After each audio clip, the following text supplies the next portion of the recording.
Banquetas, calles y hasta mercados comenzaron a pintarse de verde, blanco y rojo. En estos sitios, la venta de adornos patrios inició con la esperanza de que este año las utilidades sean mejores. Esperemos que nos vaya mucho mejor que el año pasado. Entonces, ¿Cómo fue el año pasado?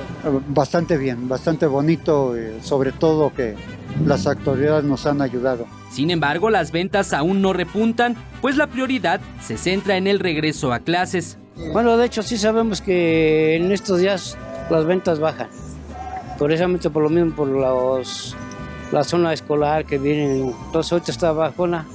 Para hacerle frente a esta situación, los comerciantes aseguran que los precios no cambiarán en comparación a los del año pasado.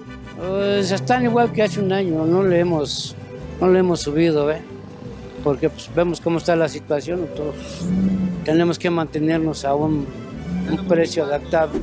Hay banderitas que son pequeñitas y muy baratas. Hay, se puede decir, desde 10 pesos, 20 pesos y sucesivamente hasta la más grande que tenemos en calidad de telas, que es en la grande de 350, 400. También hay otros productos que incluso se venden a mayoreo, como las trompetas de cartón, que tienen un precio de 45 pesos la docena, bigotes en 23 pesos las 12 piezas, moños en 144 pesos la docena y reiletes en 48 pesos las 12 piezas. Así que ya lo sabe, celebrar el mes patrio con artículos alusivos a esta fecha resultará mucho más barato de lo que pensó.